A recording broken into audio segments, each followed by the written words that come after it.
Welcome to another edition of Cougar Talk. I'm your host, Cameron Edwards. Alongside me, as always, Adam Clark. And I'm Justice England.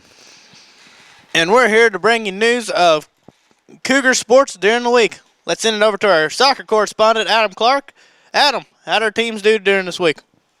We had a game Tuesday against Lyon County. We put out with the win. The score was 2-0 with Savannah Cobb scoring both of our goals.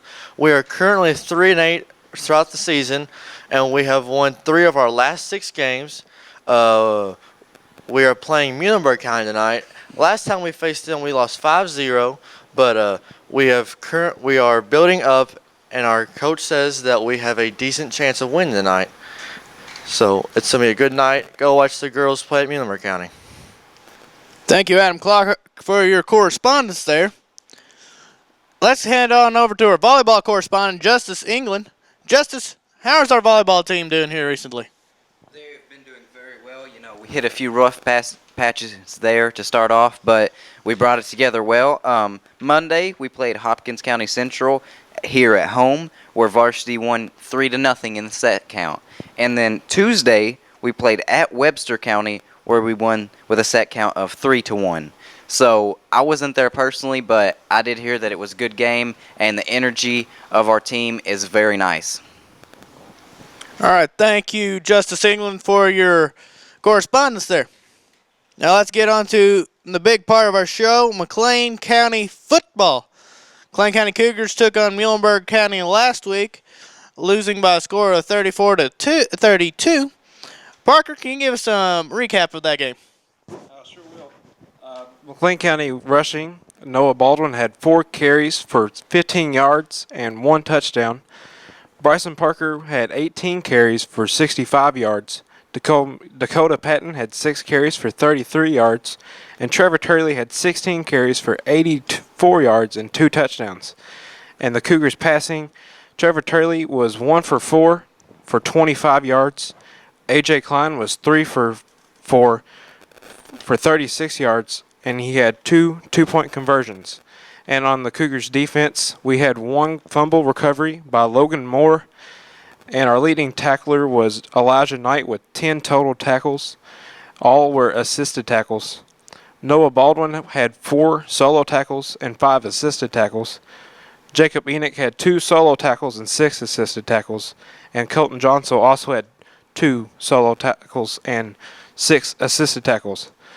The Cougars' defense allowed 359 rushing yards. Damon Johnson led them with 30 carries for 321 yards and 2 touchdowns. Hunter Combs had 8 carries for 32 yards and 3 touchdowns. And the Cougars' defense only allowed 56 passing yards. Hunter Combs was 5 for 10 for 56 yards and 0 touchdowns. And on the special teams, Trayvon Burrows had a 78-yard kickoff return for a touchdown.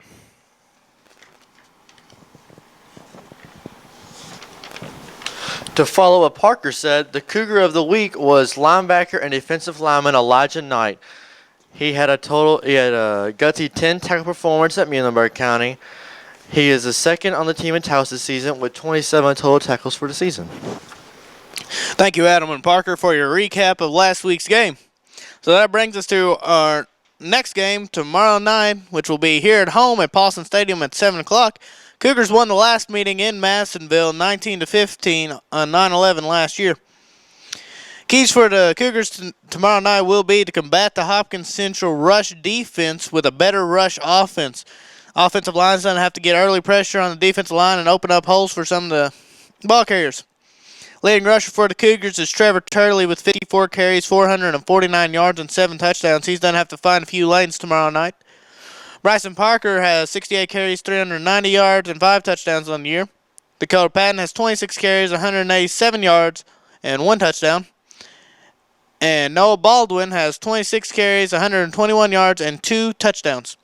We also get Tyler Bills back this week, which should improve the run game a little bit more than what we saw last week.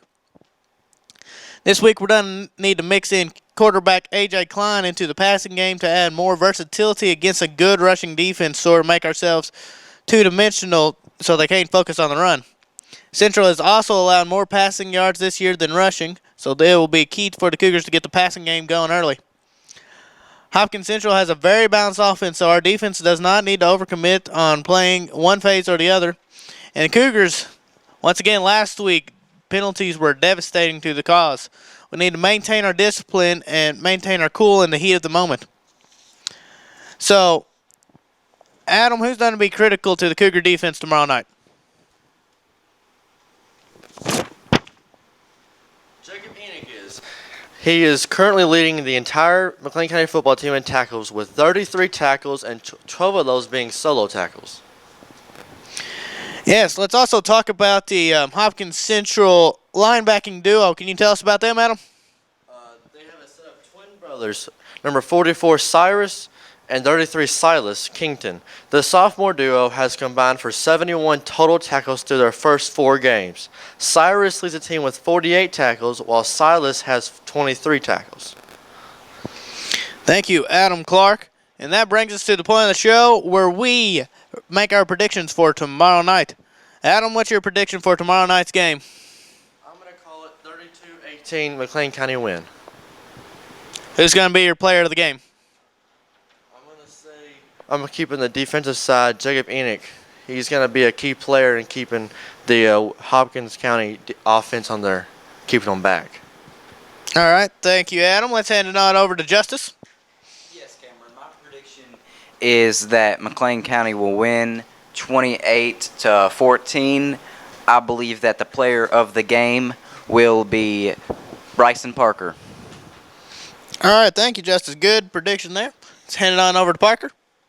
I think McLean County will win 24-14, and the player of the game will be Trevor Turley. What about you, Cameron? All right, I think my prediction is going to be 34-18 on McLean County winning. And I'm going to actually go with the Cougar of the Week from last week. I'm going to say Elijah Knight comes up big and gets some key tackles in the backfield, forcing Central to be on their heels all night. So after all those predictions, Justice England has a special guest for an interview today. Justice, who's your guest today? Yes, we are joined today by Trevor Harmon. Trevor, tell us a little bit about yourself. Well, this year I'm a senior on the football team. My number is 45. And what I do is I'm offense, I'm an S, which also is referred as a wide receiver. And on kickoff, I'm a sideline guy. All right. Even though you was ineligible for last week's game against Muhlenberg County, how do you think the team performed? Well, I honestly think the team done well with the adversity we were dealing with. And how did you contribute throughout practice and on the sideline during that game? Well, leading up to the week of the game against Muhlenberg County, it was a huge game. We were both undefeated at the time. We had to put some new guys in positions that they haven't been in before because of the suspended people that we had on the team. We worked in a new offense, defense, kickoff, and kickoff return. During practice, the people who were suspended, including me, helped with the new guys learning their roles and responsibilities. On game day, we helped pump up the crowd and sideline to help motivate our guys on the field to help them fight through the tough game and with their hearts. All right, so you mentioned the heart there at the end. Tell us a little bit about that heart. Well, here at McLean, we are a football family. Every player cares for one another. Even though we had guys suspended on the team did really well in stepping up and played with their hearts to try and win. All right, and how do you think the team's relationship is and will grow going forward? Well, like I said before, we are a family, and we have a close relationship. All right, what are your expectations for this Friday's night game against Hopkins County Central? My expectations for this Friday's game against Hopkins County Central is to play hard and with our hearts. I watched a little bit of their game film. I know Coach Wagner and us have been practicing hard to keep their team's offense to a minimum and keep our offense up against their defense. All right, and not only talking about tomorrow night's game, but let's talk about the future a little bit. What are the team's goals on the season, and are they going according to you all have planned? Well, our goal at the moment is to reach the playoffs and to make a name for ourselves. The goal is going well. We are making incredible progress on reaching our goal. How do you see the team doing going forward? I see us going far I have confidence in the team and coaching staff. We worked very hard this season. All right, now tell me a little bit about Coach Wagner. What kind of coach is he, and what kind of impact has he had while he's been here? Well, Coach Wagner is both a caring and dedicated coach. He cares for the health of all players. He's also very dedicated in turning the football program around. He's been an excellent coach, and I wouldn't want another one. He's also brought this community together. Our game attendance for both home and away games are great. He's been good on getting the players on the team involved more with the community. All right, thank you, Trevor, for joining us today. It's been a pleasure. Thank you. Yes, thank you, Trevor, for joining us today. And I'd like to make mention that we are going to have to go ahead and go off the air. We're being recognized by the school board tonight for our amazing work. So we're going to have to sign off here. Let's go ahead and sign off with our special guest today. Justice England. Adam Clark. Parker Huff. And I'm Cameron Edwards signing off for the McLean County Sports Network. This has been another edition of Cougar Talk.